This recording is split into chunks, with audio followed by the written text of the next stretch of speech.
Oh, Joe, sizzle so much. And when we say sizzle, we mean it, because we're going to get back to cooking right now, because there are a few things that capture the spirit of Christmas, quite like a mouth-watering aroma of a perfectly glazed gammon. Cooking in the oven on Christmas morning, it's one of my favorite memories every single year that just gets re-earthed. It's a timeless festive favorite and has become a centerpiece on holiday tables across the world, not just here. But that's exactly why we brought in the gorgeous Abigail Donnelly to share a delicious recipe that celebrates this classic seasonal hero. And here she is, right in front of me. Well, here I am. Yeah, That's you not... are. Oh my gosh. This is not Abby, guys. Abigail, welcome back. The gammon. Absolutely. And you know what the date is today? What is the date today? It's the 25th of November. So we've got a month. This time next month we'll be in the real kitchen. No, why do I feel stressed all of a sudden? Okay, Cool. Abigail, Yes. what are we doing today? What is the inspiration behind what we've got going? Okay, for me, Christmas is all about for the table is gammon. You know, we have a lot of other different things like curried prawns and that, but I always make, I call it my big baby. Oh. And I choose the biggest one. And Woolworths this year have got so many different selections from cooked to uncooked, bone in, bone out. Okay. And today I've chosen the large gammon. Okay. So no bone, and it's smoked, and it comes from, you know, it's quite big, so it comes from The that hinds. top, yes, Yeah. yeah. And then just to make it really easy, you can do whatever glaze you have. You know, even if you've got jams and preserves left over in the year, warm them through, glaze the gammon after it's either been boiled or roasted. Oh, okay. So you're saying this is cured, but it's not ready to eat. So we have to actually cook it. So we still. have to cook it. So there's two ways. I either roast it, because often you don't, when you, especially that big one, the big boy, you don't have a big enough pot. That's okay? true, So yeah. so easy, get a nice big tray, fill it with water, maybe some peppercorns, bay leaves, big chunks of onion, and then you just cover it tightly with about 3 layers of foil, and then just pop it 180.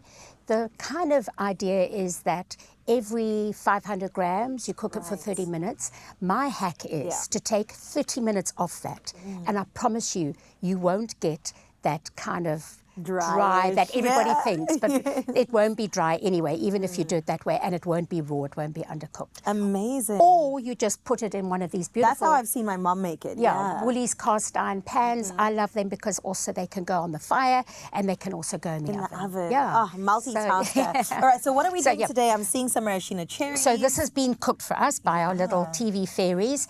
And then... Go ahead. Yes, sorry, we'll just swap. So can you open that for me? I will try my that's best. Ginger, or is that's ginger. I've got melon here.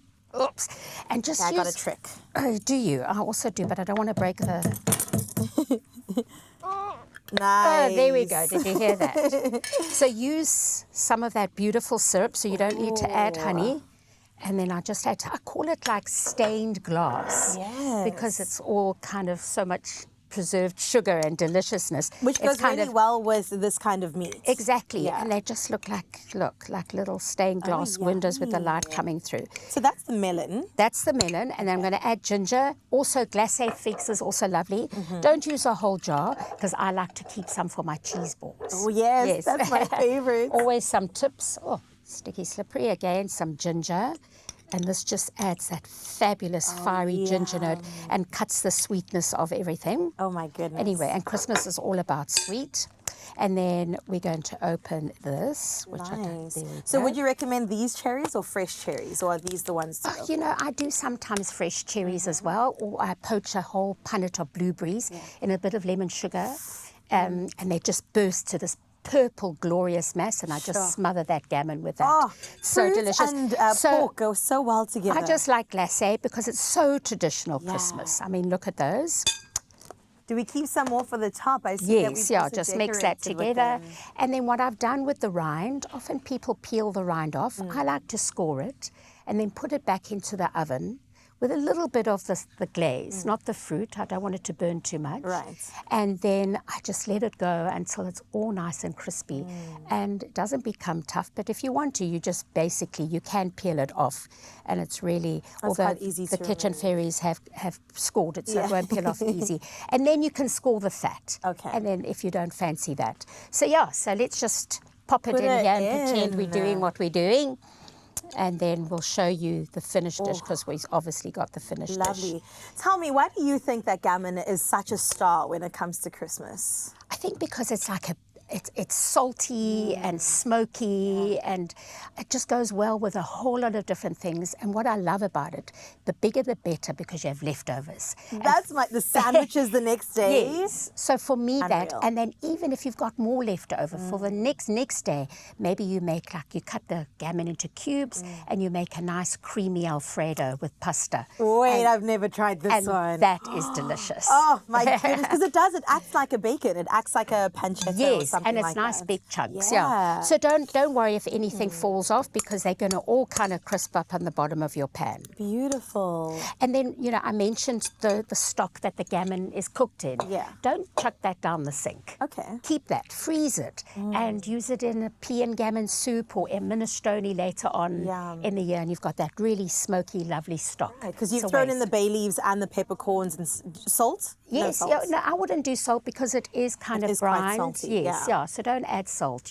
But whole peppercorns, bay leaves, leeks, whatever you've got. Yeah, some carrots if Lovely. you want. Yeah. Abigail, tell me about this because I've been looking at it So for quite there we some go. time. So that can be served warm. It's all glazed. You can see it's kind of crisped up a little bit. I love gammon and mustard, and often I just make some really good quality store-bought. I won't mention the name of my favorite, but it is on the shelves at Woolies, but any kind of mayo. And then I just take it down with whole grain mustard and Dijon mustard. Oh, yum. Or you can use creamed horseradish. I like the old English mustard too. That I love a little bit of burn, so you could add a little bit of that.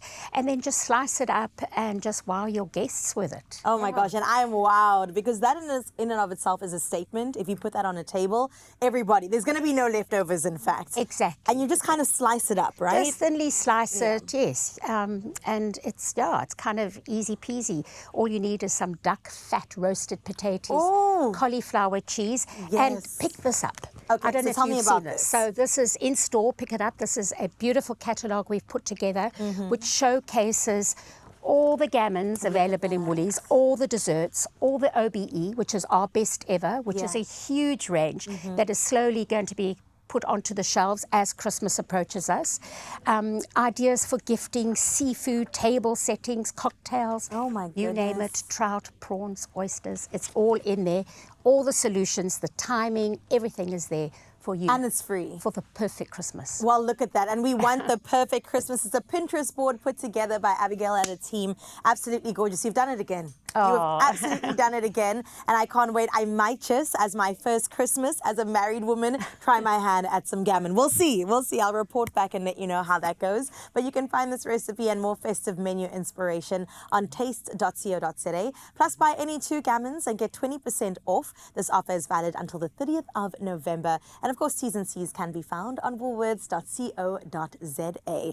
Absolutely fantastic. It smells like Christmas in here. So continue bringing on the Christmas cheer. We've got that, so stick around.